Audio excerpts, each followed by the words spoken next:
भारती। सखी सहेली। सभी सखियों सहेलियों को मंजू द्विवेदी और रेणु चतुर्वेदी का नमस्कार। रेणु जी, देखिए, अगर जब भी हम मुलाकात करते हैं ना तो एक दूसरे से नमस्कार करते हैं, अपनी सखियों से भी नमस्कार करते हैं। कुछ और करना चाहिए। वही मैं कहना चाह रही हूँ कि अगर हम नमस्कार ना करें तो प्रोग्राम की शुरुआत कितनी फीकी फीकी से लगेगी। हाँ, फिर तो सोचना पड़ेगा कि कुछ इससे भी ज्यादा वजनदार या महत्वपूर्ण हो, या जो कि आकर्षित करे, या कुछ दिल तक पहुंचे, वो करना पड़ेगा। हाँ, लेकिन वो तो अच्छा है नमस्कार कर लिया जाए ना? वो चीज जब तक इजाद हो, लेकिन उस समय के लिए, उस समय तक के लिए जो अभी तक हम करते आए हैं वो है अभिवादन। तो जब भी हम बड़ों से या अपने लोगों से या प्रियजनों से या फिर सम्मानीय लोगों से जिससे भी हम मुलाकात करते हैं, सबसे पहले अभिवादन करते हैं। हाँ, ये बात और है कि अभिवादन के तरीके अलग अलग होते हैं, रिश्ते के हिसाब से या सामने वाले व्यक्ति की उम्र के हिसाब से। बिल्कुल। और ऐसा नहीं है, छोटों को भी अगर आप संबोधित करती हैं तो वो भी एकदम से खुश हो जाते हैं कि भाई हम पहचाना गया। और पहचानने की जब बात आई तो भाई हम ये भी बता दें कि आज हम और क्या क्या पहचानवाने वाले हैं कार्यक्रम के माध्यम से अपने सभी साथियों को। हाँ, बिल्कुल। सखी विशेष के अंतर्गत शास्त्रीय गायिका मालिनी राजूरकर की हम बात करेंगे, और इसी के साथ महीने के जो वो 4 दिन होते हैं महिलाओं के लिए बड़े खास होते हैं, और बहुत सारी उस वक्त थोड़ी सावधानियां भी रहती हैं, और अगर कुछ बातों का ख्याल रखा जाए तो वो दिन कितने आसानी से कट जाते हैं। इस विषय पर थोड़ी सी हम बात करेंगे। और साथ ही रेणु जी, एक जुमला बड़ा प्रसिद्ध है कि जब भी हम किसी से नाराज हो जाते हैं या फिर किसी पर गुस्सा आता है तो हम क्या कहते हैं, चटनी बना दूंगा तेरी।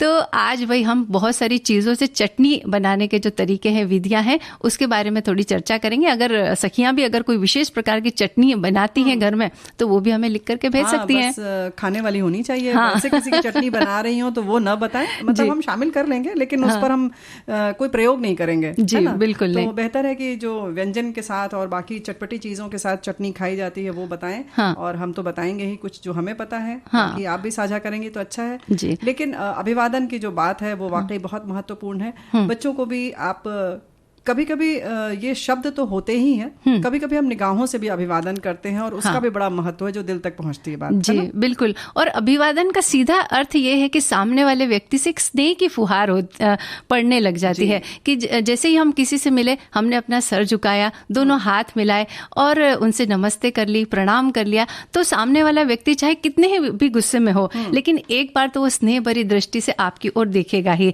और जो बड़े बुजुर्ग होते हैं उनके अगर हमने पैर छू लिए तो एक आशीर्वाद वाला हाथ जो हमारे सिर पर पड़ता है तो ऐसा लगता है कि स्नेह की इतनी वर्षा हो गई है कि हम उसमें भीग जाते हैं। और उसी समय आपने देखा होगा रेणु जी, मैंने तो ये बात महसूस की कि हम बहुत ऊर्जा से भरे हुए महसूस करते हैं जब किसी का प्यार भरा हाथ हमारे सर पर घूम जाता है। बिल्कुल। बहुत सारी जो और तरीके हैं इलाज के भी, वैज्ञानिक भी ऐसा कहते हैं, और अब तो उसकी बाकायदा पढ़ाई चल रही है कि हमारी हथेलियों में ऊर्जा का बिल्कुल कहना चाहिए कि स्रोत होता है और एक पुंज होता है। तो वो हम बड़े जो हमारे सिर पर हाथ रखते हैं तो यूं ही नहीं रखते भाई, कुछ भी हो सकता है, केवल उंगली रख सकते थे, लेकिन नहीं, वो तो हथेली बाकायदा रखते हैं। वो इसीलिए क्योंकि अपनी वो ऊर्जा देते हैं हमें, अपनी एक कहना चाहिए कि पावर देते हैं। तो ये सारी चीजें बहुत मायने रखती हैं। वैसे जो है ना मंजू, कोई नाराज हो या नहीं हो, कभी कभी कुछ लोग बिल्कुल ऐसे निर्विकार भाव से रहते हैं। उन्हें ना कोई खुशी होती है ना कोई नाराजगी। तो ऐसे भी व्यक्ति को थोड़ा सा जागृत से हो जाते हैं जब आप अभिवादन उनका करते हैं। जी, नमस्ते नमस्कार करते हैं। है ना? बिल्कुल। जब हम ऑफिस वगैरह में भी जाते हैं तो हमारे जो साथी होते हैं, काम करने वाले, या फिर हमसे जो बड़े लोग होते हैं, उनसे भी जब नमस्कार करते हैं तो उनके भी दिल को तसल्ली होती है और उन्हें इस बात का एहसास होता है कि हाँ, हमने आपको देखा है, हम आपका सम्मान करते हैं। तो एक सम्मान वाला जो भाव है वहाँ अपने आप प्रकट हो जाता है, और जब सम्मान वाला भाव आता है तो सामने वाले के मन में भी खुशी छा जाती है। और जैसा कि आपने निर्विकार भाव की बात कही है तो एक वहाँ भी हल्की सी मुस्कान चेहरे पर आ ही जाती है, एक तार जुड़ जाता है जिसको कहना चाहिए। और ये तो हो गया मंजू कि हम परिचित हैं, रोज मिल रहे हैं, फिर भी हम सोचते हैं अब तो रोज मिल रहे हैं, क्या करना है। वो तो महत्व रखता ही है कि अभिवादन करें, लेकिन अक्सर ऐसा भी होता है हम किसी कार्यालय में गए, किसी काम से गए, है ना, तो वहां पर हमारा कोई परिचित नहीं है, लेकिन फिर भी जिसके सामने हम बैठने जा रहे हैं, जिससे काम है, नहीं भी है, अगर आपको लग रहा है तो अगर हम उसको नमस्कार कर देते हैं, फिर देखिए कितना अच्छा लगेगा। आपको भी लगेगा कि आप किसी अपने के पास आए हैं और उन्हें भी लगेगा कि कोई अपना सामने बैठा है। तो कहते हैं ना, एक जुड़ाव जब हो जाता है तो काम करने में मजा आता है और सामने वाले को भी मजा आता है। और हमारे संस्कार भी तो झलकते हैं ना। अगर हम सामने वाले व्यक्ति से नमस्कार करके, सिर झुका करके और उसके बाद उनसे बैठने की इजाजत लेते हैं, तो सामने वाला व्यक्ति भी ये सोचता है कि भाई ये व्यक्ति किसी संस्कारी परिवार से है या इनके संस्कार बड़े अच्छे तरीके से पोषित हुए हैं। बिल्कुल। और ये तो हो गई कि अक्सर जैसे कि हम किसी से काम है या कोई अधिकारी है या कोई बराबर है, समकक्ष है, लेकिन अक्सर ऐसा होता है हम किसी के घर जब जाते हैं मंजू, तो हमारे परिचित हैं, ठीक है, हंस बोल रहे हैं, वहीं अगर किसी सेवक या सेविका ने लाकर पानी दिया या चाय दिया, अगर आप उसे भी निगाह से मिला लें और धन्यवाद कह दें या विश कर लें, उसको भी नमस्ते हम कह सकते हैं, तो देखिए कितनी खुशी होती है। फिर पानी में भी स्वाद आ जाएगा ना कहीं वो सकारात्मक ऊर्जा उसमें जरूर आएगी। हाँ, वही स्नेह की धारा बहने लगती है ना। और हमारे संस्कारों की अगर हम बात करें ना, तो वो तो समृद्ध रहे ही है, इसकी तो हम बार बार चर्चा करते ही हैं। और अभिवादन के तरीके में भी वो झलकते। देखिए, हमने अपने बड़े बुजुर्गों को देखा है, मतलब पुराने समय में, थोड़ा सा अगर 30-40 साल पहले की अगर बात करें, तो जब बड़े बुजुर्ग जो घर में वो छोटे लोग जो उनसे मिलते थे, तो उनके चरणों में बैठ जाते थे और पैरों को, यानी कि पिंडलियों पर कम से कम 10-20 सेकंड तक थोड़ी सी मसाज कर देते थे, पैर हाथों से दबाते थे और उसके बाद उनके पैर छू करके आशीर्वाद लेते थे। तो इसके पीछे भी अगर वैज्ञानिक कारण के बारे में हम सोचें, तो ये कहा जाता है कि जो उम्र दराज लोग होते हैं, उनका पाचन संस्थान कमजोर हो जाता है, और पाचन संस्थान को मजबूत करने वाले जितने भी एक्यूप्रेशर पॉइंट होते हैं, वो हमारे पैर की पिंडलियों में होते हैं। तो अगर उन्हें थोड़ा सा हल्का सा दबा दिया जाए या सहला दिया जाए, तो वो पाचन संस्थान जो है वो थोड़ा सा सक्रिय हो जाता है। तो ये इसके पीछे वैज्ञानिक कारण है। एक और कारण है, हमें लगता है कि पुराने जमाने में लोग पैदल ही एक दूसरे के घर जाते थे, और काफी दूर दूर तक चल के आते थे। लगभग एक गांव से दूसरे गांव भी चले जाते थे, हालांकि गांव बहुत दूर दूर नहीं होते थे। आप ये मत सोचिए कि मुंबई से दिल्ली चले जाए जी। लेकिन इसीलिए वो ठंडे पानी में परात में पैर रखना, धोना और फिर पैर दबाना, ये सारी चीजें इसलिए भी थी। और जाहिर है कि फिर आराम जब मिलता है तो फिर तो आशीर्वाद निकलता है जी बिल्कुल। और अभिवादन में हमारे रिश्ते भी झलकते हैं रेणु जी।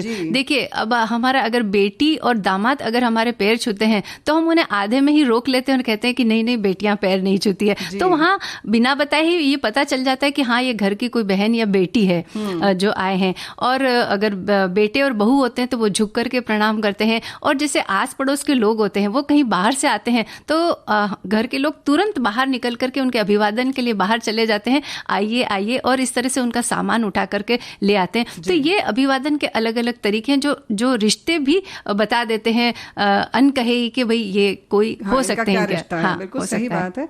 और वैसे बहुत सारे तरीके हैं, हमारे साथियों ने भी लिखकर भेजा है। और मतलब वैसे देखा जाए तो सभी को करना चाहिए अभिवादन। और इन्होंने लिखा है कि हमारे बड़े बुजुर्ग ने कहा भी है, आपका कितना बड़ा ही दुश्मन हो, अगर आपने हाथ जोड़कर उन्हें प्रणाम किया, अभिवादन किया, तो ऐसा ये सकारात्मक पॉजिटिव एनर्जी वाला होता है कि दुश्मन भी उस बात को भूल गए, दुश्मनी भूलकर आपको सुखी, स्वस्थ, दीर्घायु का आशीर्वाद देता है। हाँ। तो भाई ये बात तो है। हाँ, तो यही तो हमने कहा कि प्रेम की जो धारा है वो अपने आप ही बहने लगती है अभिवादन से। और दूसरी बात, बच्चे भी सीखते हैं कि अगर वो देखते हैं ये बात कि बड़े बुजुर्ग, हमारे घर के जो बड़े हैं, वो जब दूसरों से मिलते हैं तो किस तरह से नमस्कार करते हैं, प्रणाम करते हैं, तो यही संस्कार उन बच्चों में भी आते हैं और वो भी आगे चलकर उन चीजों को अपनाते हैं। तो इसके लिए भी अभिवादन करना बहुत जरूरी है। तो भाई अब हम हाथ जोड़कर मंजू से कहते हैं कि मंजू जी गाना सुना दें, तो हमारे श्रोता खुश हो जाएंगे। तो रेणु जी, हमारी भी कब से नमस्ते हो चुकी है। वैसे नमस्ते और नमस्कार का जो फर्क है वो ये है कि नमस्ते जब हम करते हैं तो हमको, जैसे अगर 2 जन हैं तो दोनों को अलग अलग नमस्ते करना चाहिए, ये एक उसके लिए होता है। और नमस्कार अगर 4-5 लोग हैं तो अगर आपने नमस्कार कर दिया तो सबके लिए हो जाता है। अच्छा। तो ये दोनों में जो फर्क है वो बहुत बड़ा है। इस बात का ख्याल रखें कि अगर आप 2 लोग हैं तो दोनों का नाम लेकर अलग अलग आपको नमस्ते कहना होगा, है ना। तो आपने नमस्ते और नमस्कार की ये जो बात कही ना रेणु जी, वैसे मेरी भी जानकारी में थोड़ी वृद्धि हुई है, क्योंकि ये बात मुझे नहीं पता थी। मुझे ऐसा लगता था कि नमस्ते और नमस्कार में फर्क ये होता है कि नमस्कार थोड़ा सा ज्यादा हम्बल शब्द है, मुझे ऐसा लगता था। ये शब्द है और वो पूरा अपने आप में वाक्य है नमस्ते। फिर भी हम इसको फिर भी ठीक से बताएंगे, लेकिन हाँ, नमस्ते एक इंडिविजुअल के लिए होता है, व्यक्तिगत तौर पर एक का नाम, अगर दो लोग हैं तो दोनों का नाम लेकर आप अलग अलग कहेंगे कि हाँ भाई मंजू जी नमस्ते, दीपाली जी नमस्ते, तब अच्छा लगता है। और नमस्कार आप सामूहिक रूप से कह सकते हैं जी। और एक हमारे श्रोता ये लिखते हैं कि सभी को नमस्कार। अभिवादन की एक मनोवैज्ञानिक विधि है। हाथ जोड़कर आप कठोर या गुस्से से नहीं बोल सकते, क्योंकि नमस्कार करने से हमारा अहंकार नष्ट हो जाता है, विनम्रता विकसित होती है और मन पवित्र हो जाता है। ये बात बिल्कुल सही है। और हमारे साथी ने ये भी लिखकर भेजा है कि एक श्लोक इन्होंने लिखा है जो नमस्कार नमस्ते पर है। अभिवादनशीलस्य नित्यं वृद्धोपसेविनः चत्वारि तस्य वर्धन्ते आयुर्विद्या यशो बलम। यानी कि जो व्यक्ति सुशील और विनम्र होते हैं, बड़ों का अभिवादन व सम्मान करने वाले होते हैं तथा अपने बुजुर्गों की सेवा करने वाले होते हैं, उनकी आयु, विद्या, कीर्ति और बल, इन चारों में वृद्धि होती है। तो भाई आप अगर ये सब चीजें चाहते हैं तो अभिवादन जरूर कीजिए, और खास तौर पर जो आपके बड़े बुजुर्ग हैं उनको प्रणाम कीजिए, नमस्कार कीजिए और उनके आशीर्वाद लेते रहिए, दिल से कीजिए। बिल्कुल, वो होना बहुत जरूरी। कोई भी काम करे लेकिन दिल से हो तो उसका प्रभाव जो है। और 5 प्रकार का अभिवादन भी तो किसी ने लिखकर भेजा है ना। हाँ बिल्कुल रेणु जी, ये हमारे एक श्रोता ने लिखा है कि प्रत्युत्थान ये पहला प्रकार है, किसी के स्वागत में उठकर खड़े होना। दूसरा है नमस्कार, हाथ जोड़कर सत्कार करना। और उपसंग्रहण, बड़े बुजुर्ग शिक्षक के पांव छूना। चौथा है साष्टांग, यानी कि पांव, घुटने, पेट, सिर और हाथ के बल जमीन पर लेटकर सम्मान करना। और 5वां है प्रत्याभिवादन, यानी कि अभिनंदन का अभिनंदन। ऐसा इन्होंने लिखा है। वाह, तो इस तरह से अनेक प्रकार के अभिवादन होते हैं। देखिए आज हमने बात छेड़ी तो कितनी बातें निकल आई। हाँ। और सबसे मजेदार बात तो ये है कि हम लोग जब बहुत छोटे थे तो एक तो हम लोग, अब ये हो गया कि आप दोनों हाथ ऐसे ही आपका दाहिने बाएं लटका रहता है और हम कह देते हैं नमस्ते मुंह से केवल। पहले दोनों हाथ जोड़ के, बहुत छोटे बच्चे तो हम लोग जय कहते थे। कोई भी आता था, नाना जी जय, बाबा जय, दादाजी जय। तो ये जो जय होता था धीरे धीरे ये फिर प्रणाम में बदला और अब धीरे धीरे नमस्ते हो गया। लेकिन हाँ, ये अगर दोनों हाथ जोड़ के अगर हम करते हैं तो उसकी कहना चाहिए कि पूरा जो स्वरूप है वो सामने आता है अभिवादन का। यूं ही तो बड़ा जैसे लगता है कि बड़ी लापरवाही से हमने कह दिया। तो भाई दोनों हाथ जोड़कर नमस्ते, नमस्कार, प्रणाम कहने में हमें लगता है कि ये अगर आप फिर से शुरू कर दें तो देखिए आपको भी मजा आएगा और एक अच्छा सा वातावरण बन जाएगा। और लापरवाही की आपने बात की ना रेणु जी, मुझे याद है कि आजकल जो लोग प्रणाम करते हैं किस तरीके से प्रणाम करते हैं। देखिए पहले हम बुजुर्गों के सामने बिल्कुल नीचे झुक करके दोनों उनके अंगूठों को दोनों हाथों से छू करके और उसके बाद दोनों हाथों को हम अपने सिर पर लगाते थे। उसके बाद समय बदला और थोड़ा दूर से ही बस खाली हाथों को केवल टच कर दिया जाता। उसके बाद समय और बदला, फिर थोड़ा दूर से ही ऐसा मतलब एक मुद्रा बना ली कि हाँ हम झुके हैं। और आजकल तो ऐसा हो गया है कि बस कम से कम 1 फीट की दूरी पर रहते हैं, वहीं से खाली हाँ प्रणाम कर दिया जाता है। मतलब ये भावनाओं की बात है कि भावनाएं किस तरह से बदलती जा रही है और इसी तरह से हमारे तरीकों में भी बदलाव आता जा रहा है। देखो जैसे तुमने कहा ना कि हम चाहते थे कि उनका हाथ अपने सिर पर रख लें किसी तरह से, तो हम इस स्तर तक जाते थे कि मिल ही जाए। क्योंकि अब एक औपचारिकता मात्र न सोचकर हम ये मानते थे कि हमें उनका आशीर्वाद चाहिए ही किसी भी रूप में। मतलब वहाँ चाह बहुत ज्यादा होती थी, आशीर्वाद प्राप्त करने की रहती थी। अभी ये है कि हमें अभिवादन करना है इसलिए हमने कर लिया। तो अब आप ये समझिए कि आपको आशीर्वाद चाहिए या सिर्फ आपको अभिवादन करना है। जी, मजबूरी ना समझे, बल्कि ये जब हम झुकते हैं तो केवल हमें कुछ न कुछ मिलता ही है। तो अगर आप प्राप्त करना चाहते हैं तो आपको झुकना तो पहले पड़ेगा ही। झुकने की बात से देखो अभी बात चली है तो नहीं रोक सकते अपने आप को कि देखो हम मंदिर में जब जाते हैं तो जब हम देहरी जो है छूते हैं उसकी वजह सिर्फ यही है कि हम जब झुकते हैं, हमारा सिर जब नीचे जाता है तो कहीं ना कहीं आप खुद महसूस करेंगे कि आपका अहंकार उसी समय कहीं ना कहीं निकल जाता है और आप में एक थोड़ी सी विनम्रता आ जाती है। कहीं ना कहीं आपको लगता है कि हम कुछ भी नहीं हैं और हमें ऐसे मतलब एक सरलता सी आ जाती है, दिल हल्का हो जाता है और विनम्रता अपने आप आ जाती है। तो ये झुकने का जो है वो बहुत महत्व है। इस मुद्रा का बड़ा महत्व है। है ना? तो हम आपसे यही कहेंगे कि आप बस झुकते रहिए और अपनी विनम्रता का परिचय जरूर देते रहिए, क्योंकि इससे आपको कुछ न कुछ मिलेगा ही। और आज का हमारा एक और विषय है, महिलाओं से जुड़ा हुआ है ये कि महीने के 4 दिन। तो ये महिलाओं से जुड़ा जरूर है, लेकिन हमारे भाई बंधु भी इसके लिए जरूर सतर्क रहें और सजग रहें कि क्योंकि जो बीतती उनके ऊपर है, लेकिन सहयोग आप सबका चाहिए और पूरा आपका ध्यान चाहिए जी, है ना? और महिलाओं की बात तो हम करेंगे ही, लेकिन पहले हम बच्चियों की बात करते हैं रेणु जी। जहाँ से शुरुआत होती है कि 12, 13, 14 वर्ष की जब उम्र होती है तो उसमें बच्चियां बहुत ज्यादा समझदार नहीं होती है उस समय। तो सबसे पहली बात तो ये कि घर में जो बड़ी बुजुर्ग महिलाएं हैं वो बच्चियों को इस बात की शिक्षा पहले से दें कि ऐसे दिन अब आने वाले हैं और ऐसी एक प्रक्रिया भी होती है, तो इसके लिए आपको सतर्क रहना चाहिए, तैयार रहना चाहिए, और प्रक्रिया के दौरान किस तरह की तकलीफें आती उससे भी थोड़ा थोड़ा उन्हें अवगत जरूर करवाना चाहिए, ताकि जब इसकी शुरुआत हो तो बच्चियां एकदम डर से सहम ना जाए और उन्हें ये ना लगे कि भाई ये क्या हो रहा है अचानक मेरे साथ में।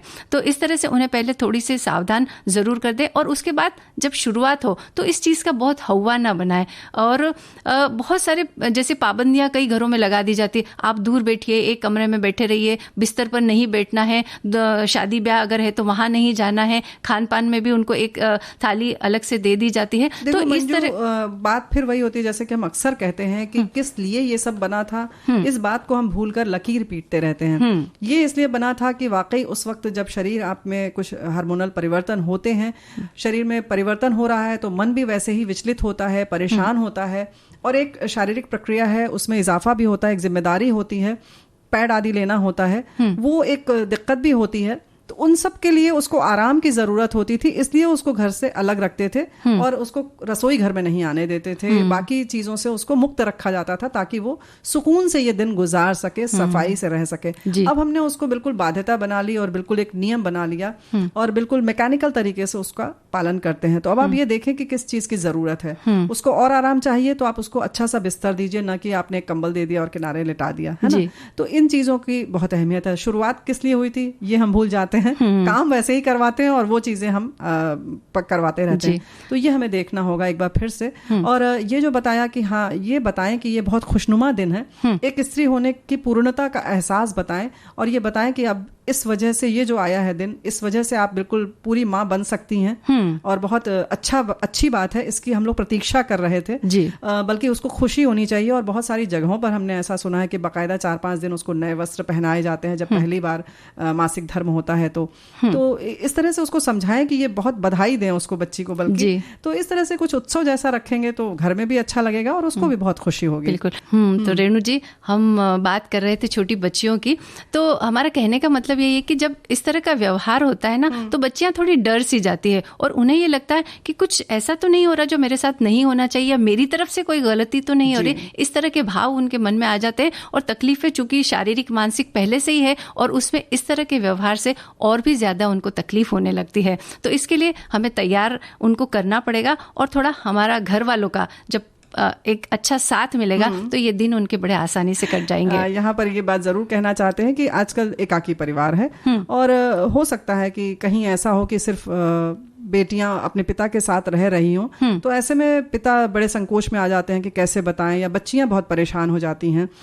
कोई अगर अड़ोस पड़ोस में नहीं है इत्तेफाक से और कोई ऐसी मित्र नहीं आ सकती, तो ऐसे में बच्चे संकोच ना करें और बच्चे स्वयं बता दें, क्योंकि अब बहुत इसीलिए इन सब विषयों पर खुलकर बात करने की जरूरत है।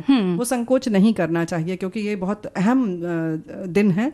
तो इसलिए बच्चे अगर हैं तो पिता से बात करें। पिता को भी इंतजार करते रहना चाहिए कि कब बच्चियों के समय, ऐसा कोई समय तो नहीं आ चुका है। तो अगर अकेले हैं तो वो बातें करें, पहले से उनको समझा दें। ये ना सोचे कि लड़की है मैं कैसे बात करूं। भाई आखिर किसी डॉक्टर से अगर बात करेंगे तो आप स्वयं उस समय आप चिकित्सक बन जाएं, उनके डॉक्टर बन जाएं, सलाहकार बन जाएं। तो आपकी जिम्मेदारी है, आपको पत्नी का भी रोल निभाना है। तो इस तरह से इस ऐसे तरीके के परिवार में भी ख्याल रखना चाहिए और कहीं भी संकोच की स्थिति नहीं आनी चाहिए। और इस तरह से हो सके तो अब तो सारी चीजें इतनी, आप पुस्तकें पढ़ें, बच्चियां स्वयं पुस्तकें पढ़ें और घर में अभिभावक भी पढ़कर उनको किस तरह से व्यवहार करना है इन सब चीजों की जानकारी रखनी चाहिए। और बड़ी महिलाओं की भी अगर हम बात करें तो पहले के जमाने में जो एक बताया गया था कि 4 दिनों तक रसोई घर में काम नहीं करते थे, तो उसके पीछे भी कारण यही था कि चूंकि शारीरिक और मानसिक तकलीफें बहुत ज्यादा होती तो उस समय उन्हें आराम मिलेगा। लेकिन कालांतर में होता क्या चला गया कि अगर आप रसोई का काम नहीं कर रहे हैं तो दूसरा बहुत सारा काम काम उनको दे करके बिठा दिया जाता है कि भाई महीने भर के जो चादरें वगैरह जो गंदी हो गई है वो धोने के लिए लगा दिया जाता है, गेहूं चावल वो बीनने के लिए लगा दिया जाता था। तो जो हमारा इसके पीछे का मकसद था कि उनको थोड़ा आराम मिले, वो मकसद तो कहीं और ही रह जाता है, बल्कि काम और ज्यादा बढ़ जाता है और इस तरह से उन्हें बिल्कुल भी आराम नहीं मिल पाता है। तो यही कहना चाहेंगे कि अगर इस तरह की कोई अवस्था है तो थोड़ा सा उनके आराम का ख्याल रखें, थोड़ा खान पान का ख्याल रखें और महिलाएं खुद भी ये सोचें कि पूरे महीने भर थोड़ा आयरन युक्त भोजन वो लेती रहे ताकि खून की कमी उनके शरीर में ना हो और तकलीफें थोड़ी कम हो। और इसके संग संग एक बात और है कि सामान्य जो समस्या होती है कि पेट में दर्द तो होता ही है, पेड़ों में दर्द होता है, गर्म पानी आदि जो जिसको जैसे आराम मिलता है उसकी पूरी व्यवस्था रखें और वो मुहैया कराते रहना चाहिए। परिवार वालों को इस बात का ख्याल रखना चाहिए, पूरी सुख सुविधाएं उसके लिए देनी चाहिए। कुछ बच्चों के पैर में दर्द होता है, किसी के पेट में दर्द होता है, किसी को शरीर में होता है और इसलिए गर्म ठंडा थोड़ा खाने पीने का भी ख्याल रखना चाहिए। बहुत ठंडा ना खाएं, ऐसे में बहुत ठंडे पानी से न नहाएं। इन सब चीजों का ख्याल रखते हुए ये 4 दिन जो है वो खुशनुमा अपने गुजारें। हमारी तो यही है। और रेणु जी, अब हम बात करेंगे शास्त्रीय गायिका मालिनी राजूरकर के बारे में। तो मालिनी जी ग्वालियर घराने की हिंदुस्तानी शास्त्रीय गायिका है और 8 जनवरी 1941 को आपका जन्म हुआ। राजस्थान में वे पली बढ़ी और वहीं से उन्होंने पढ़ाई भी की और पढ़ाई के बाद वे एक स्कूल में गणित का विषय पढ़ाने लगी और पढ़ाती तो वे थी लेकिन साथ ही साथ वो खुद भी उनका जो पढ़ने का सिलसिला है वो उन्होंने जारी रखा। ये होती है लगन की बात। और 3 साल के लिए उन्हें स्कॉलरशिप मिली जिसका फायदा मालिनी जी ने उठाया और अजमेर संगीत कॉलेज से संगीत निपुण की डिग्री हासिल की। संगीत निपुण कहना चाहिए कि स्नातकोत्तर के बराबर होती है। कहीं कहीं प्रवीण मिलता है और कहीं निपुण की उपाधि मिलती है, डिग्री मिलती है। और संगीत में रुचि होने की वजह से संगीत की ये शिक्षा उन्होंने आगे भी जारी रखा। और इस तरह वे संगीत में सिद्धहस्त हुई और कई प्रमुख कार्यक्रमों में उन्होंने अपनी प्रस्तुतियां दी, जैसे कि गुणीदास सम्मेलन जो कि मुंबई में होता है, तानसेन समारोह जो ग्वालियर में हुआ और इसके अलावा सवाई गंधर्व फेस्टिवल जो कि पुणे में और शंकरलाल फेस्टिवल जो कि दिल्ली में हुआ। यहाँ सब जगह उन्होंने शिरकत की और अपनी प्रस्तुतियां उन्होंने दी। इनकी गायकी का अंदाज बिल्कुल अलग है, जाहिर है सबकी शैली अलग होती है और संगीत की जिस विधा में, यूं तो वैसे ये विशुद्ध शास्त्रीय गायिका है लेकिन खास तौर से टप्पा जो है इनका सब लोग बहुत पसंद करते हैं और उन्होंने सुगम संगीत भी गाया है, उसके भी बहुत सारे गीत गाए हैं, लाइट म्यूजिक भी गाया है और उपशास्त्रीय संगीत भी के भी बहुत सारे उन्होंने गायकी की है और इसके साथ उन्होंने भजन भी गाए हैं, मराठी भजन गाए हैं। हाँ, जी, भजन भी गाए हैं मराठी में और मराठी नाट्य गीत प्रस्तुतियां भी आपने बहुत दी हैं। बिल्कुल। और उनका जो संगीत में योगदान रहा है उसके लिए वर्ष 2001 में उन्हें संगीत नाटक अकादमी सम्मान से सम्मानित किया गया। और तो टप्पा जो है, टप्पा तो वैसे बड़ी खास एक विधा है और बहुत अच्छा भी लगता है। टप्पा सुनने में थोड़ा सा ज्यादा मजेदार होता है, अच्छा। नामी जैसे है और अलग अलग कहना चाहिए राग में होता है टप्पा। तो हम लोग आज मालिनी जी का तो हमारे पास नहीं उपलब्ध है, हाँ, लेकिन नीला भागवत जी का है और राग काफी में है ये टप्पा, तो ये हम सुन लेते हैं। और हम ये बता दें कि ये हमारे विविध भारती के संगीत सरिता में इन्होंने स्वयं से गाया था। जी हाँ, ये हमारी भारतीय संगीत की एक खास विधा है टप्पा और इसमें मुर्की, तान, आलाप, मीण के अंगों की सहायता से इसे गाया जाता है। गायकी में भी हमारे श्रोताओं ने सुना ही है। पंजाबी ताल इसमें प्रयुक्त होता है और टप्पा गायन के लिए विशेष प्रकार का तरल, मधुर, खुला हुआ कंठ चाहिए, वही इसे गा सकता है। हाँ। और इसको कह सकते हैं ना, गले की तैयारी बहुत इसमें खास है, रियाज होता है तो इसका मजा है सुनने में। हाँ, बिल्कुल। और हमारी श्रोता ये लिखते हैं कि ये गीत का वो प्रकार है जिसके शब्द अधिकतर पंजाबी भाषा के होते हैं और इसकी प्रकृति बहुत चपल होती है और ये काफी, भैरवी, पीलू, देश, खमास, झंझोटी आदि चपल रागों में गाया जाता है और इसमें श्रृंगार रस प्रधान होता है। तो भाई इसका आनंद हमने लिया, बहुत मजा आया। इसके बाद अगर हम बात करें तो भोजन का भी आनंद ले लिया जाए थोड़ा। हाँ ना, सही बात है। इसमें भी अगर थोड़ी सी चटपटापन हो, वैसे भी इसमें तो हमने जो गायकी जो सुनी वो चपल थी, लेकिन इसके संग संग जो खाने में जो चपलता होती है वो चटनी से आ जाती है। यानी हम कितने भी व्यंजन बनाए लेकिन उसके साथ अगर चटनी बना दी जाए तो वो जो चटनी होती है ना, मतलब उसका एक अलग ही वो भोजन को एक यूं कह सकते हैं कि उसका श्रृंगार कर देती है। ये कहने वाले थे कि श्रृंगार उसके बिना अधूरा रहता है। और थोड़ा सा जो कहते हैं ना, थोड़ा ऊपरी वाला जो टचअप्स होते हैं ना, वो चाहिए होते हैं। उसी तरह से चटनी भी काम आती है। और चटनी की ये भी विशेषता होती है रेणु जी कि बहुत कम सामग्री उसके अंदर लगती है और चटनी में हम बहुत सारे प्रयोग भी कर सकते हैं। अपने अपने तरीके से प्रयोग कर सकते हैं। आपका क्या टेस्ट है, क्या आपकी पसंद है, उस हिसाब से आप सामग्री इकट्ठी करके या फिर जो उपलब्ध सामग्री है उससे आप अलग अलग तरह की चटनियां बना सकते हैं। वो भी बात है, लेकिन कुछ जो हमारी भोज्य सामग्री होती है, जो व्यंजन होता है, उसके लिए वही चटनी ज्यादा उपयोगी रहती है और प्रयुक्त रहती है। जैसे कि अगर आपने पकौड़ियां बनाई है तो जाहिर है फिर हरी धनिया या पुदीने की ही चटनी अच्छी लगती है ना। और इडली या डोसा बनाया तो नारियल की ही लगेगी। तो ये कुछ जो है कहना चाहिए कॉम्बिनेशंस जो होते हैं वो अपने ढंग के होते हैं, लेकिन फिर भी कुछ चटनियां जो है जिसे बड़ी आसानी से बनाया जा सकता है ना। और उसमें कड़ी पत्ते की जो चटनी है वो आप अगर बनाएंगे तो स्वाद तो उसके अंदर है ही, लेकिन साथ ही साथ कड़ी पत्ते की जो पौष्टिकता है वो भी हमें मिल जाएगी और खाने में जायका तो आएगा ही, स्वाभाविक सी बात है। इसके लिए सामग्री 1 कटोरी हमें कड़ी पत्ते चाहिए, आधा कटोरी सिके हुए तिल चाहिए, 2 लाल मिर्च ले ले, नमक स्वाद के हिसाब से ले ले, आधा चम्मच जीरा ले और 1 चम्मच हमें तेल लेना है।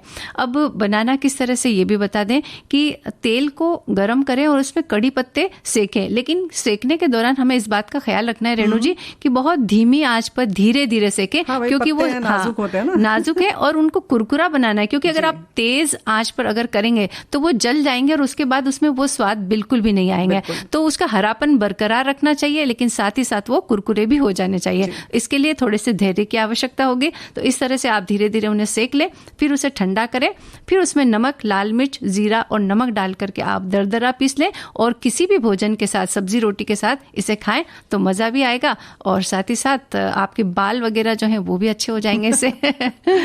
और ऐसे हमारे साथी ने लिखकर भेजा है कि आजकल आंवला बहुत आ रहा है, तो इसकी चटनी बनाने के लिए 500 ग्राम आंवला लें, 500 ग्राम पिसी हुई चीनी लें, बड़ी इलायची चाहिए, दालचीनी चाहिए, जीरा चाहिए और अदरक चाहिए 50 ग्राम और जीरा करीब 5 ग्राम, नमक 25 ग्राम, सिरका 50 मिलीलीटर। और सबसे पहले आंवले को धोकर 10 मिनट उबाल लें, फिर गुठली निकाल लें, पीसी हुई चीनी और सिरका मिलाकर हल्की आंच पर पकने के लिए रख दें। हमें लगता है आप खड़ी शक्कर भी डाल सकते हैं। सभी मसालों, अदरक को बारीक पीस कर पोटली बनाकर मिश्रण में डाल दें। जब मिश्रण थोड़ा गाढ़ा हो जाए तो पोटली निकालकर मिश्रण में निचोड़ दें। तो ये जो पोटली बता रहे हैं ये आप सूती कपड़े की बना सकते हैं जी, जो साफ होना चाहिए। उसके बाद नमक डालकर थोड़ा और पका लें, स्वादिष्ट चटनी तैयार है और हमें लगता है ये काफी दिन तक चलेगी क्योंकि पक चुकी है, अच्छे से उसमें शक्कर पड़ी है, आंवला है, प्रिजर्वेटिव्स हैं, तो चलेगी बहुत। और आपने आंवले की बात करी ना रेणु जी, मुझे याद आया कि जब हम धनिये की चटनी बनाते हैं ना, उसमें भी चूंकि अभी आंवला आ रहा है तो एक आप आंवला उसमें डाल दें और थोड़ा सा काला नमक डाल दें और उसके बाद जो आप चटनी बनाएंगे ना, उस चटनी का स्वाद धनिये की चटनी से भी ज्यादा या फिर यूं कह सकते हैं थोड़ा अलग होगा। क्योंकि आंवला 12 महीने नहीं आता है, लेकिन जब हरा आंवला आता है उस समय आप ये बना करके देखिए आपको बहुत मजा आएगा खाने में। और जाहिर है कि इसमें विटामिन सी बहुत होता है, आयरन होता है, तो जाहिर है कि आपको ये सब भी लाभ मिलेंगे। और कच्चा आंवला खाने में आएगा ना। बिल्कुल सही बात है। और ऐसे ही कड़ी पत्ते की चटनी की अगर बात करें तो कच्चे पत्ते जैसे मतलब जो पत्ते आते हैं हरे, उनको बिना भुने हुए भी आप धनिया की जगह ढेर सारे अगर आपके पास कड़ी पत्ता है तो पीस दीजिए। उसमें चाहे तो आप नींबू डालकर, अदरक, हरी मिर्च और जीरा और नमक डालकर वैसे भी चटनी बना सकते हैं, उसका भी स्वाद बिल्कुल अलग होता है। इसमें अगर आप चाहें तो कुछ लोग इमली की खटाई डालते हैं, उसका भी स्वाद थोड़ा सा अलग हो जाता है। बाकी जो सामान्य हरी धनिये या पुदीने की चटनी होती है उससे थोड़ा सा अलग हो जाता है। तो कड़ी पत्ते की जो चटनी बनती है उसमें कड़ी पत्ता, नमक, जीरा, अदरक, हरी मिर्च ये डालें और थोड़ा सा इमली की खटाई डालें। और चटनी से संबंधित कुछ थोड़े से टिप्स हैं वो भी हम बता देते हैं कि चटनी के रंग को अगर बरकरार रखना है या एकदम चटक आप हरा रंग चाहते हैं उसमें, तो थोड़ी नींबू की कुछ बूंदे डाल दें और आधा चम्मच अगर उसके अंदर शक्कर डाल दी जाए तो उसका कलर बहुत अच्छा आता है। इसके अलावा थोड़ी सी अगर अभी चूंकि पालक भी आ रही है तो धनिये के साथ में 4 से 5 पत्ती अगर पालक के पत्तों की डाल दें तो आप देखिए रेणु जी, स्वाद इतना बढ़ जाता है उस चटनी का और उसका जो हरा रंग आता है ना वो एकदम हमें मोहित करने वाला हरा रंग होता है। पालक तो सच बात है, उसका जो हरा रंग है बिल्कुल अलग होता है। और इसके अलावा एक बात और है कि अगर ठंडे जो पत्ते रहते हैं यानी कि थोड़ी देर पत्तों को फ्रीज में रख दे या फिर फिर अगर फ्रिज में नहीं रखा है तो आप एक छोटा सा क्यूब उसके अंदर आइस का डाल दें और उसके बाद अगर हम चटनी को पीसते हैं तो उसका रंग बड़ा शानदार आता है। क्या बात है। तो इन बातों को अपना करके चटनी का अच्छा जायका आप ले सकते हैं। जायका ले। एक टिप और है कि अक्सर हम स्टील के बर्तन में उसको रख लेते हैं। चटनी अगर पीसी हुई है तो चूंकि इसमें खटाई बहुत अच्छी मात्रा में रहती है, नमक भी अच्छा खासा तेज रहता है, तो कोशिश करें इसे शीशे के बर्तन में रखें तो ज्यादा दिन तक चलती है, देर तक चलती है और खराब नहीं होती है, क्योंकि ये सब जो है केमिकल्स जो है केमिकल जैसा ही हो जाता है ना, इतना तेज नींबू है, नमक है या कोई भी खटाई हमने डाला है, तो अगर उसको हम किसी भी पात्र में रखते हैं जो धातु का हो, तो उसको आप कोशिश करें कि कांच के बर्तन में रखें। चलिए, अब जैसे कि चटनी जायका देती है खाने में, वैसे ही गीत और संगीत भी हमारे कार्यक्रम में जायका देता है। हम चटनी की बात कर रहे थे रेणु जी, तो अलसी जो होता है आजकल इसे सुपर फूड की संज्ञा दी गई है। कहते हैं कि अलसी बहुत, हालांकि प्राचीन समय में हमारे यहाँ खाई जाती थी, लेकिन बाद में लोग इसे भूल गए थे और अब फिर जब बहुत सारे शोध हुए तो पता चला कि ये हमारे शरीर के लिए बहुत ज्यादा फायदेमंद है, इसमें बहुत एंटीऑक्सीडेंट्स होते हैं, तो इसके लिए अलसी को खाना चाहिए। तो अलसी की चटनी भी हम बना सकते हैं। वैसे आप धनिया की जो चटनी बनाते हैं उसमें आधा चम्मच अलसी डाल सकते हैं और ये डाली जाती है तो उसका स्वाद और भी बढ़ जाता है। लेकिन हम केवल अलसी की चटनी किस तरह से बनाएं ये बता देते हैं। इसके लिए सामग्री 1 कटोरी सिकी हुई अलसी चाहिए, 1/4 कटोरी तिल, नमक, थोड़ा सा जीरा, लाल मिर्च और 6 कली लहसुन हमें चाहिए। सामग्री बहुत कम ही है इसमें। और बनाना किस तरह से है कि तिल को पहले आप सेक लें और इसमें सिकी हुई अलसी वो भी इसमें डाल दें या फिर इसके साथ ही इसे सेक लें। फिर नमक, जीरा, लाल मिर्च, लहसुन ये सब मिलाकर के दरदरा पीस लें और इसे चाहे तो आप पराठे के साथ खाएं या फिर सब्जी या दाल में बुरक कर खा भी सकते हैं। और यहाँ एक बात हम बता देना चाहते हैं कि अलसी का कोई भी आप व्यंजन जो बनाती है या कोई भी चीज़ बनाती है तो जिस समय आप बनाती है उसके लगभग 3 से 4 घंटे के अंदर ही उसे हमें खा लेना चाहिए। अगर उसके पीसने के बाद में अगर ये अधिक समय तक पड़ी रहती है तो वो फायदे की बजाय नुकसान भी कर सकती है या फिर वो खराब हो जाती है। इसके लिए जैसे बनाया हमने या फिर दाल में हमने डाली वैसे ही उसको हमने खा लिया, तुरंत खा लें तो बेहतर है। वैसे हमारे साथी चटनी के मामले में बड़े सजग हो गए हैं और सब अपनी अपनी पसंद बता रहे हैं। किसी ने लिखा है धनिये की चटनी का कोई जवाब नहीं, अगर धनिये की चटनी को दही मिलाकर बनाया जाए तो चटनी का स्वाद दुगना हो जाता है। हाँ। भाई ये तो हमने पहली बार सुना कि धनिये की चटनी को दही के साथ। हाँ बिल्कुल। और एक ये भी लिखते हैं श्रोता कि मुझे तो धनिया टमाटर की चटनी पसंद है, कभी कभी पुदीना की चटनी भी खा लेता हूँ। टिक्की चाट के साथ मुझे गुड़ की मीठी चटनी बेहद पसंद है और सूखे आम की मीठी कटाई भी हम बनाकर रख लेते हैं जो कि हफ्तों चलती है। मतलब इनका चटनी के बिना गुजारा नहीं है। हाँ, ये समझ में आ गया है ना। और अब केरी का आम का सीजन अब आने भी वाला है तो छोटी छोटी कच्ची जो केरियां आएंगी उसमें तो आप बहुत तरह की चटनियां, खट्टी चटनी, मीठी चटनी, तीखी चटनी बना सकते हैं। बिल्कुल सही बात है। लेकिन जो इन्होंने जैसे मीठी चटनी कही वो इमली और गुड़ की जो बनती है वो वाकई चाट के साथ बहुत अच्छी लगती है। वो हम फिर कभी बताएंगे। फिलहाल तो अभी जैसे तुमने कहा कि मौसम आ रहा है तो पुदीना हो और कच्चा आम हो उसको पीस के उसमें बस थोड़ा सा हींग डाल दीजिए, थोड़ा जीरा डालें, नमक डालें, हरी मिर्च, अदरक डाल के बना दें। आप कच्चा आम भी आप खाएंगे, उसके संग संग पुदीना खाएंगे तो गर्मी में बहुत मजा आएगा। हाँ, और नारियल की चटनी हम अक्सर बनाते हैं रेणु जी, जैसे कि इडली या डोसे के साथ जो हम बनाते हैं, गीला नारियल होता है, हरा नारियल जिसे कहते हैं, वो लेते हैं और उसके साथ हरी मिर्च और थोड़ा सा धनिया डाल करके हम पीस लेते हैं और वो आमतौर पर बनाई जाती है। लेकिन एक और तरह की चटनी मैंने खाई थी जो मुझे बहुत पसंद आई और वो है कि जो नारियल होता है ना उसे पूरा का पूरा सेक लिया जाता है। पूरा नारियल या तो आप चाहे तो गैस पर सेक सकते हैं, चाहे तो अंगारों पर सेक सकते हैं, या कभी अभी जैसे सर्दी अभी तो चल ही रही है, अगर आपने कभी तापने के लिए थोड़ी सी लकड़ियां जलाई है तो वहां उस समय भी आप एक नारियल उसमें डाल दे तो वो सिक जाएगा। तो जब वो सिक जाता है उसके बाद उसे तोड़ करके अंदर की आप गिरी निकाल लें तो वो अपने आप उसके अंदर पानी जो रहता है ना उसकी वजह से वो बहुत अच्छी तरह से वो सीज जाता है उसके अंदर।